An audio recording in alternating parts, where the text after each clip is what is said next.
sim, de personificação para a opinião pública saber quem apoiar. Como disse o Fius, a gente fala agora então sobre o ministro Vital do Rego. Um dia depois de o ministro do Tribunal de Contas da União, Vital do Rego, ser colocado no banco dos réus da Lava Jato, a segunda turma do Supremo Tribunal Federal decidiu nesta terça-feira suspender o caso até a conclusão do julgamento de um recurso no STF. Na prática, o entendimento da segunda turma impõe mais um revés à Operação Lava Jato ao sustar a decisão tomada pelo juiz Luiz Antônio Bonar, da 13ª Vara Federal de Curitiba, que havia recebido a denúncia contra Vital do Rego por corrupção e lavagem de dinheiro.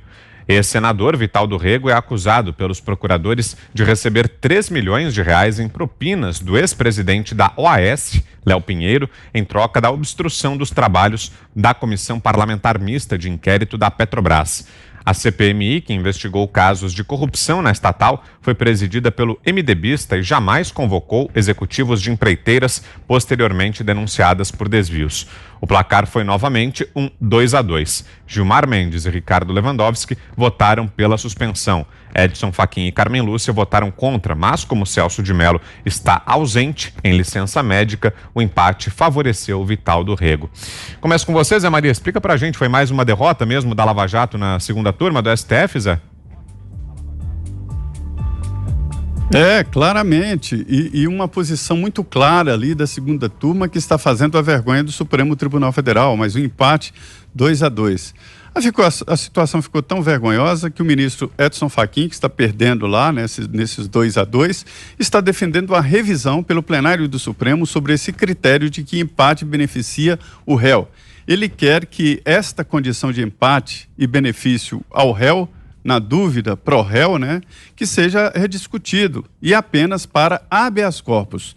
Porque há um entendimento de que, neste caso aí, o réu não é contra ele mesmo, mas contra a coletividade, Nesse caso aí, a parte interessada é a coletividade, e não se aplica essa história de que, na dúvida, um empate é dúvida, Então, na dúvida, pro réu. Do outro lado está a coletividade. Então é preciso mesmo que o Supremo repense essa história generalizada de empate pro réu e deixe apenas para o caso de habeas corpus, de mandar prender ou mandar soltar, Esta é a segunda turma. O caso do Vital do Rego, eu já vim aqui dizer que parece aquele filme lá, onde os parasitas, onde uma família toma a casa de uma outra família através de empregos de motorista, professor do filho, cozinheiro e tal. Tentaram fazer isso aqui em Brasília. Estava em curso aqui um trabalho de parasitagem das instituições.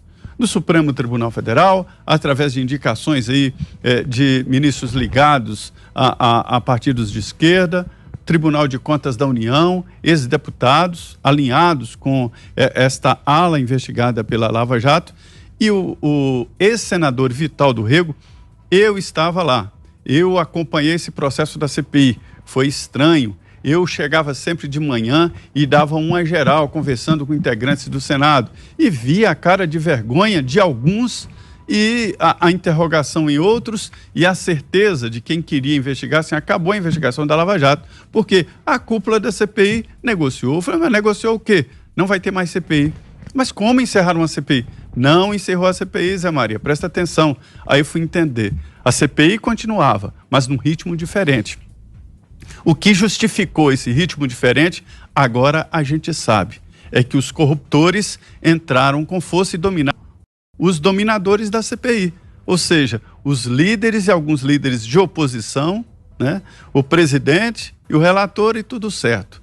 Vital do Rego saiu do Senado Federal e foi para o Tribunal de Contas da União. Deixou o irmão dele, que hoje é senador veneziano, Vital do Rego, como senador da República pela Paraíba, Mas a tradição do Vital do Rego, família, é mesmo de político. Foi para o Tribunal de Contas da União diante desta parasitagem. Este processo é complicado porque o Gilmar Mendes agiu como advogado de defesa lá e levantou, inclusive, uma tese que a própria defesa não tinha se atentado a isso. Dizer que ele estava sendo processado e virou réu, ele já era réu, não só a denúncia do Ministério Público, a denúncia foi aceita e ele já era réu. A denúncia foi apresentada com base, segundo Gilmar Mendes, apenas em delação premiada. Aí o Fachin falou, isso aí é um assunto novo. Nem a defesa falou disso, mas o Gilmar Mendes providencialmente falou. E aí foi adiado. E a segunda discussão disso aí é o seguinte, foi adiado o processo, a decisão da segunda turma, mas devemos ou não interromper? E aí, 2-2, interrompeu. Adiou e interrompeu. Está interrompido o processo contra o ministro Vital do Rego. Eu acho que até ele tinha que torcer para esse processo ir adiante, porque um processo não é sinal de condenação. Pode ser também uma postura e uma chance de defesa, né? Diga, Augusto. Olha, ele nem... o processo, ele foge do processo porque ele é um culpado. E essa esperteza da segunda turma confirma o que eu dizia no meu comentário anterior sobre o faroeste brasileira. A segunda turma trata como culpado o ex-ministro e juiz da Lava Jato, Sérgio Moro. E trata como inocente o culpado Vital do Rego. E aproveitam aqui para mandar recados, né? Quer dizer, mais uma vez, eles insinuam que deve ser invalidada a delação do Léo Pinheiro, que envolve meio mundo. O Léo Pinheiro é uma das fontes mais importantes aí para que se saiba o que aconteceu nas catacumbas aí da roubalheira federal, né? Por onde andaram os quadrilheiros chefiados pelo Lula, e eles estão querendo aproveitar todas as chances para mandar recado. Isso aqui não vale. Ele disse isso porque ele queria se vingar do Lula, coisa parecida. Essas teses que o Gilmar Mendes elabora aí nas madrugadas, né? Agora, olha aqui. Essa história do 2-2. O Supremo Tribunal Federal tem 11 juízes para que não haja empate. As duas turmas têm 5 juízes, sempre o número é ímpar, numa corte, para que não haja empate. Aí vai o Celso de Mello, que tem problemas de saúde que não o impedem de continuar trabalhando na papelada que ele pretende apresentar, desculpe, para conseguir o afastamento do presidente Bolsonaro. Ele está trabalhando, mas ele trabalha em casa para que o empate beneficie bandidos, o que não pode acontecer nem numa turma do Supremo, nem no plenário. Nem no plenário. Ou, como se diz, ele é interiorano de Tatuí, ele vai me entender, o Celso de Mello. Ou age, ou larga a moita, sai da moita. Isso é o que ele está fazendo em casa, é uma manobra que permite que o empate livre da possibilidade, afaste, né? Ou aumente a distância da cadeia, que separa uma cela dessa turma aí, dos bandidos de estimação.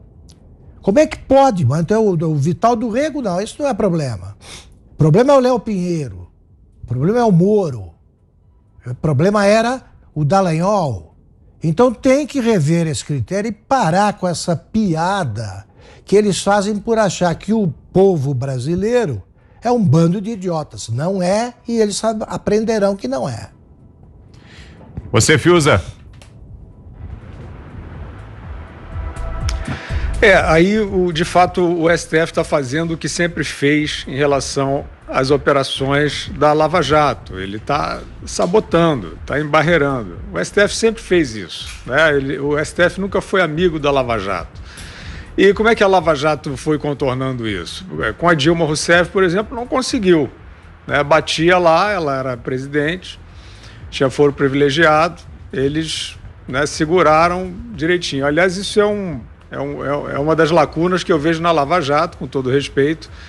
Depois que a Dilma perdeu o foro privilegiado, ela só foi indiciada por uma denúncia porca do Rodrigo Janot, que era, na verdade, uma bagunça, como essas coisas todas que ele fazia, que nada tinha qualidade, e ele fez só para justificar, só para dizer que não era petista, chamava quadrilhão do PT. Então, a Dilma foi, mas boa parte do tempo ela foi protegida pelo STF. E a Lava Jato contornava isso, por exemplo, no caso do Vital do Rego, né? Que tem aí uma série de indicações importantes contra ele. A Lava Jato ia pegando subsidiários do esquema, né? Então, por exemplo, o grande ataque à quadrilha petista começou ali pelo Vacari, pelo tesoureiro, que não tinha foro, né?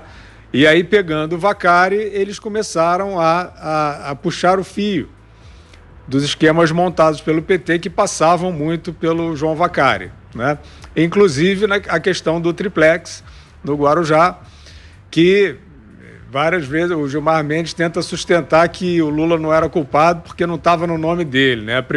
Seria o primeiro caso de você ter um apartamento dado por como um laranja, né? Se você ter ocultação de patrimônio com o título de propriedade declarado, né? Quer dizer, evidentemente que o nome do Lula, o apartamento não estaria no nome do Lula. Isso foi acenado várias vezes aí como um argumento contra aquela investigação que é perfeita do triplex do Guarujá e que, em boa medida, provém dessa mesma delação do Léo Pinheiro, né? Do ex-presidente da OAS.